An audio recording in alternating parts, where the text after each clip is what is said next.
이제 갈라디아서가 마지막 부분까지 왔습니다. 결론에서 바울 사도는 교회가 생명처럼 여기는 진리가 무엇인지를 잘 정리하고 있습니다. 그런데 그에 앞서 이렇게 강조하는 말을 합니다. 11절의 말씀입니다. 내 손으로 너희에게 이렇게 큰 글자로 쓴 것을 보라. 큰 글자로 쓴 것을 보라 라고 말씀하고 있습니다. 이 말은 지금까지 성도들이 편지를 잘 읽었지만 이 결론은 특별히 중요하기 때문에 주목해서 잘 읽어야 된다라고 당부하고 있는 말씀입니다. 오늘날 사람들은 문제가 없고 편안한 교회를 좋아합니다. 그런데 사실 교회라는 구조 자체는 문제가 없을 수가 없습니다. 모든 시대의 교회들이 고향처럼 그리워하는 초대교회에도 문제가 있었습니다. 그리고 모든 시대의 교회가 아픔과 어려움을 겪으면서 그렇게 교회는 성장하고 커왔습니다. 갈라디아 지역 교회에도 어떤 문제가 있었습니다. 그것 때문에 바울 사도는 이 편지를 쓰게 된 것입니다. 갈라디아 교회의 문제가 무엇이었는가 하면 바로 거짓 교사들이 나타나서 자신들이 예루살렘으로부터 파송됐다고 주장하면서 거짓 교훈을 가르쳤기 때문입니다. 그들은 모든 사람이 반드시 할례를 받아야 된다라고 그리고 율법을 행해야 한다라고 주장을 했습니다. 이런 거짓된 주장들이 당시 갈라디아 교회에 그렇게 받아들여지고 먹혔다는 것입니다. 그 이유는 성경에 기록되어 있기 때문입니다. 구약을 보면 할례를 행하라라고 기록이 되어 있습니다. 구약 성경의 내용을 꼭 끄집어내어 주장하는 것입니다. 오늘날에도 거짓 교훈을 가르치는 이단들이 성경을 인용하면서 공격을 합니다. 그럴 때 우리는 주의 깊게 분별하여서 진리를 견고하게 세워 나가야만 합니다. 먼저 신앙의 제일 중요한 본질이 어디에 있는지를 잘 살피는 것입니다. 기독교 신앙의 본질은 외적인 것에 있는 것이 아니라 우리의 영적 내면에 있습니다. 신앙은 우리의 외면과 형식에 있는 것이 아니라는 것입니다. 바울이 할례를 주장하는 무리를 보고 그들을 거짓 교사들을 향해서 무엇이라고 하는지 보겠습니다. 12절입니다. 무릇 육체의 모양을 내려 하는 자들이 억지로 너희에게 할례를 받게 함은 그들이 그리스도의 십자가로 말미암아 박해를 면하려 함뿐이라. 거짓된 사람들을 무릇 육체의 모양을 내려 하는 자다라고 말하고 있습니다. 이 말을 알기 쉽게 조금 바꾸면 외적으로 좋은 인상을 주려고 하는 사람들이라는 말입니다. 이 거짓 선생들은 외적인 모양에 온통 마음이 빼앗겨 있는 사람들입니다. 바울 사도가 왜 거짓 선생들을 이렇게 불렀겠습니까? 이 사람들은 자신들을 경건한 양 온갖 모양을 다 드러내면서도 십자가로 인한 박해는 면하려 한다라고 말합니다. 우리가 십자가를 전할 때 반드시 아픔이 있습니다. 진리를 따라가는 길에 아픔과 고난이 있는데 이 거짓 교사들은 이 고난과 아픔을 면하려 한다는 것입니다. 13절에 보면 할례를 받은 그들이라도 스스로 율법을 지키지 아니하고 너희에게 할례를 받게 하려는 것은 그들이 너희의 육체로 자랑하려 함이다 라고 말씀하십니다. 정작 할례와 율법을 강조하는 이들이 자신들은 율법을 지키지 않는다고 합니다. 그렇게 주장하면서 실제로 그들의 내면은 율법을 사랑하지도 지키지도 않는다는 말입니다. 율법을 사랑하고 좋아하는 사람인 것처럼 외적으로 자신들을 꾸민다라고 하고 그 일에 에너지를 모두 쏟고 있는 자들이 바로 거짓 교사들이었습니다. 어떤 면에서는 우리도 똑같습니다. 우리 역시 어리석게도 이와 같은 방식으로 신앙생활을 하고 싶어하는 그런 경향이 다소 있습니다. 우리는 죄인입니다. 그래서 우리의 본질이 무엇이며 하나님 앞에 어떤 사람인지 우리의 내면이 어떤지 확인하며 살아야 합니다. 여러분, 신앙의 핵심은 무엇보다도 우리가 온 마음을 다해 하나님을 사랑하는 데 있습니다.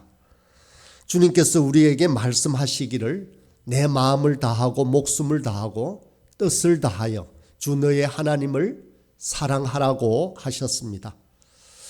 우리가 신앙이라고 하는 것은 바로 이 하나님을 사랑하는 것입니다. 하나님을 사랑하기 때문에 그 말씀에 순종하는 것입니다. 그러나 그 과정에 어려움이 있을 수도 있습니다.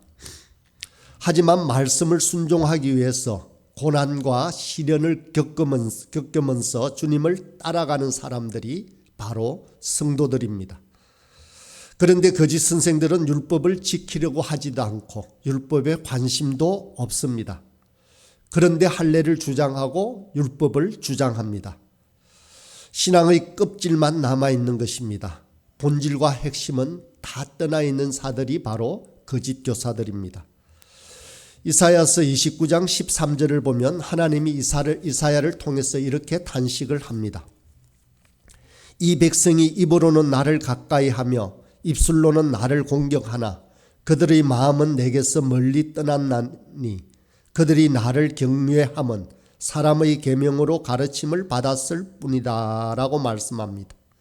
입술은 하나님을 믿는다고 말하는데 그 중심은 떠나 있다고 합니다. 이런 것은 믿음이 아닙니다.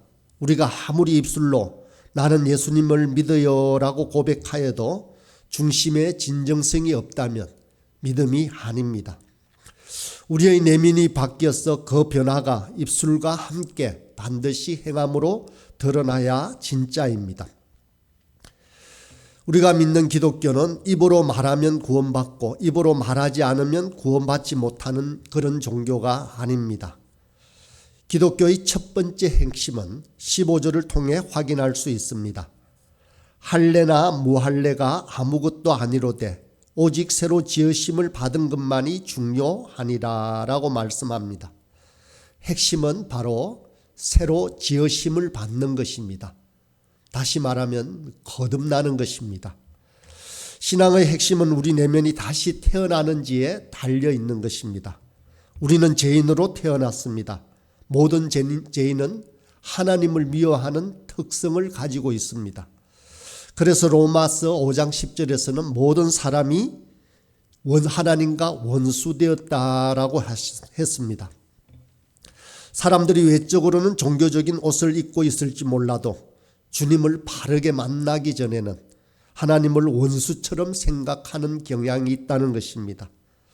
적극적으로 드러내지는 않지만 그렇게 사는 것이 사람들의 본성입니다. 이런 우리가 어떻게 하나님을 사랑할 수 있습니까? 그것은 바로 성령님이 오셔서 우리가 거듭나고 우리 중심이 새롭게 되어지면 바로 하나님을 사랑할 수 있습니다. 그 새로워진 마음으로 율법과 말씀을 들을 때 형식적으로 듣지 아니하고 순종하고자 하는 그 마음으로 듣게 된다는 것입니다. 이것이 바로 우리 신앙의 핵심입니다. 그런데 사람들은 얼마나 어리석은지 신앙을 전부 껍질로 바꾸고자 하는 성향이 있다는 것입니다. 할례를 받았는가 받지 않았는가, 교회를 오는가 오지 않는가, 종교란에 기독교라고 서는가 서지 않는가라는 것으로 신앙의 본질을 바꾸고자 한다는 것입니다. 이런 것은 아무런 보장이 되지 않습니다. 신앙은 절대로 그런 것이 아닙니다. 여러분, 우리 신앙은 그 속에 참 생명이 있느냐가 핵심입니다. 주님을 만나 거듭나야지 정성을 많이 들여서 어느 날 득도하면 되는 것이 아닙니다. 거듭나지 않으면 아무리 오래 있어도 신앙의 정수를 맛볼 수는 없습니다.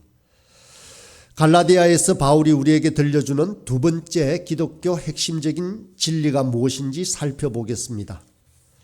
죄인에게 나타나는 특징이 무엇인지를 바로 13절에서 설명하고 있는데 그것은 바로 우리 자신을 자랑하는 것입니다. 13절입니다. 할례를 받은 그들이라도 스스로 율법은 지키지 아니하고 너희에게 할례를 받게 하려 하는 것은 그들이 너희의 육체로 자랑하려 함이라. 모든 도덕이나 윤리, 세상적인 종교는 끊임없이 자기 자랑을 합니다. 하나님도 자기 행위로 감동시킬 수 있다라고 생각을 합니다. 하나님이 감동하여 우리에게 복주고 은총을 준다라고 하니 자신의 자랑을 얼마나 드러내고 싶겠습니까? 그래서 이런 구원체계를 따라 살아가는 모든 사람의 삶의 방식은 가만히 살펴보면 자기 자랑입니다. 물론 사람들이 드러내놓고 자기를 자랑하지는 않습니다. 교양과 품위를 의식하느라 내놓고 자랑하지는 못합니다.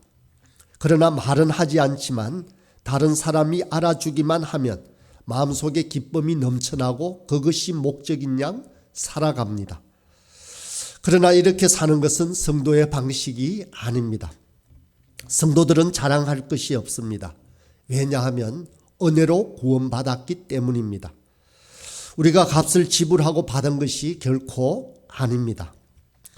하나님의 사랑과 주님의 은혜로 값없이 받았습니다. 이것이 우리가 꼭 기억해야 할 중요한 특징입니다. 바울 사도를 보십시오. 그는 인간적으로 보면 누구 못지않게 자랑할 것이 많았습니다. 그러나 바울은 모든 것을 배설물로 여긴다라고 말했습니다. 고린도전서 15장에서 바울은 12사도와 자신을 비교하면서 나는 사도 중에 가장 작은 자라고 말했습니다. 에베소서 3장 8절에서도 모든 성도 중에 지극히 작은 자보다 더 작은 자라고 했습니다. 그러다가 바울의 생애 말기에 선 디모데전서 1장 15절에서는 죄인 중에 내가 괴수다라고 말했습니다. 이것을 잘 아는 바울 사도는 에베소서 2장에서 이렇게 말합니다. 우리의 구원은 바로 하나님의 선물입니다. 행위에서 난 것이 아닙니다. 이것은 그 누구라도 자랑하지 못하게 하는 것입니다. 라고 말입니다. 이제 기독교의 핵심 진리 세 번째를 살펴보겠습니다. 우리가 성령을 따라 산다는 말은 자기 뜻대로 산다는 말이 아닙니다. 모든 성도는 자신의 삶을 검증할 수 있는 객관적인 기준과 규례가 있다는 것입니다. 16절을 살펴보겠습니다. 무릇 이 규례를 행하는 자에게 하나님의 이스라엘에게 평강과 긍휼이 있을지어다. 평강과 긍휼이 누구에게 있다고 합니까? 먼저는 규례를 행하는 자에게 있다라고 합니다. 율법과 할례를 앞서서 이야기했습니다. 그런데 그와 다른 규례를 이야기하고 있습니다. 이 규례를 행하는 성도들에게 평강과 긍휼이 있다고 합니다.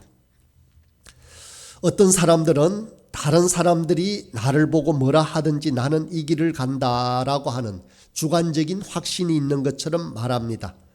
그러나 개인적인 주관적인 확신을 말하는 것이 아닙니다. 신앙생활에는 객관적인 기준, 규례가 있다는 것입니다.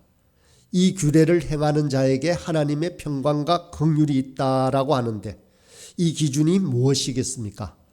바로 하나님의 은혜입니다. 바울 사도가 갈라디아서 1장 3절에서 편지를 시작하면서 이렇게 말합니다. 우리 하나님 아버지와 주 예수 그리스도로부터 은혜와 평강이 있기를 원한다라고 했습니다.